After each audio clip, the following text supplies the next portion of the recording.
Hello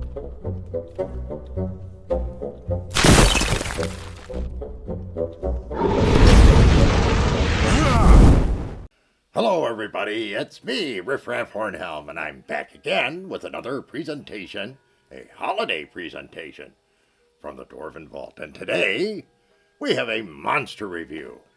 And sticking with the season, today we're going to talk to you about the YETI. Makes some sense, right? Cold, snowy, all that kind of good stuff, and the holidays are here. I mean, I know you humans celebrate Christmas, but for the rest of us, for us dwarves and the Hornhelms, we celebrate Dwarfmas. And today is the day that we have to make sure that take good care of the dwarflings, get them into bed early and so forth, so that they can be ready for the gift giving on Dwarfmas morning. So the YETI. The YETI comes to us from the original Monster Manual for use with basic Dungeons & Dragons and advanced Dungeons & Dragons, or what's typically called 1E today. And of course, if you enjoy today's special holiday presentation, give us a like. Consider subscribing. Drop us a comment. Share with your friends. Most of all, have a great holiday season and come back and see us. So about the YETI. I mean, how much more holiday can you get for this time of year? I mean, let's face it, the YETI is a large creature. I mean, it's generally about 8.5 feet tall. And it hangs out in the most frozen and frigid wastes. High in the mountains, it's this kind of stuff. Seen it in the movies, seen it in stories before. The YETI, often referred to as the Abominable Snowman. These days is probably just like a snow Bigfoot or something. But the YETI is a terrible creature. Because it hangs out in these frozen wastelands, and because it is a carnivore and predator, it has some pretty nifty hunting abilities. Now, once again, these are a rare creature, though you can find as many as half a dozen if you're using them as a wandering encounter. If you do, you're typically going to find them that way only in their lair, where they have about a 1/3 chance of having a mate and young, and that would typically give you the additional numbers. Now, they are a 4+4 hit dice creature, so not very many hit points. And they are armor class 6, so they're definitely within the realm of things you can hit. They do 2 attacks, and each attack does 1 to 6 points of damage under normal circumstances. And these are claw attacks from its arms. Now, it does have some interesting sidelights, one of which is it's impervious to cold. So any cold-based attack is not going to be successful. Controversially, it is more vulnerable to fire. Fire-based attacks do plus 50% in terms of the amount of damage. Pretty nice, right? Now, when they attack you, they have the ability, or the potential at least, to, on a successful hit, to grab you. This is on a 20. Grab you and squeeze you. And they do 2 to 16 points of damage under those circumstances, and that's just the cold from being held up to this extremely cold creature. They also have another interesting bit that they can do. If you are surprised by them, and there's a very high chance that they will surprise you, they're nearly invisible up to as much as 30 feet away. If they surprise you and you fail a save, I believe it's a save versus paralyzation, you are indeed paralyzed for 3 rounds, and during that time they get to hit you twice and squeeze you because you're just frozen with fear as you gaze into the eyes of this horrible creature.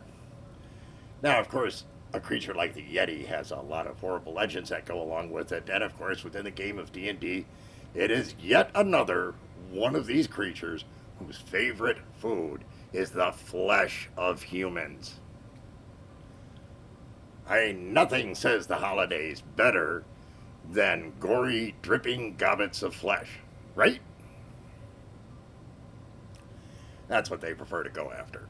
Now, needless to say, humanoids, yeah, but humans in particular, yeah, really like those. Yum, yum. Better than Christmas cookies. So the Yeti is something that, as an ambush predator, is quite effective, even though they don't have that many hit dice, and also they're not that low in armor class, so you can hit these. They don't have any special magic resistance, other than the fact that they are impervious to cold. Now, for us dwarves, we don't run into these very often. If we do, it's not going to be a good situation. They're a pretty tough creature for us to deal with. They move relatively fast. But fortunately, they're very rare. And they only hang out in the coldest of climates. And that's not really a dwarvish thing. We may be underground, and yes, they may use a cavern to hang out in or something like that, but it's not a heated cavern. It's not someplace we're going to go unless we have a specific reason. So, certainly in talking to Hornhelms and the various dwarven friends I have out there, nah, they really don't run into these. Of course, it's different, potentially at least, in an adventuring party. In an adventuring party, it is very possible to run into these if you're in that climate. They make a fun encounter. And going out to the greater Hornhelm community, we asked the DMs and players about what they thought about the Yeti. How would you rank it? And the DMs that we spoke to said that, yeah, it's a fun creature, and it's really good to set up as an ambush. They usually don't survive very long if there is any decent fighters and so forth in the party. But they ranked it as a good solid 4. I have to honestly say, personal opinion, a little bit higher for me. I'd have gone a 4.5, but in that range, definitely.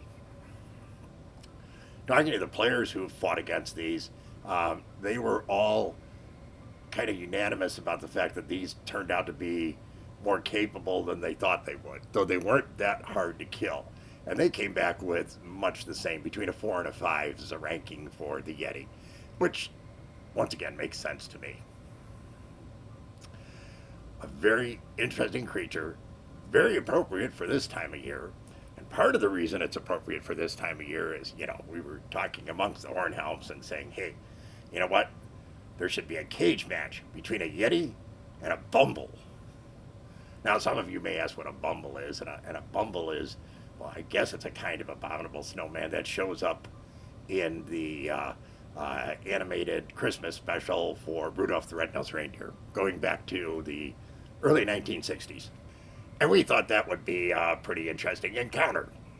Who would win? I mean, the Yeti is very aggressive and clawy and wants to hug you and squeeze you. But the Bumble appears to be at least 2 or 3 times greater in height. It may not have any teeth anymore, but it bounces. And we're thinking that bounce may be what puts it over the edge against a real Yeti. Not sure, but be fun to watch. So, that, my friends, is the Yeti. We hope you found today's program entertaining, amusing, all that kind of good stuff. I've got to get rid of this hat. It's like an elvish hat that's driving me crazy. But we wish you all a very happy and safe holiday. Come back and see us again real soon. Thank you so much for your very kind support. Take care, everyone, and remember, dwarves rock. Ho, ho, ho.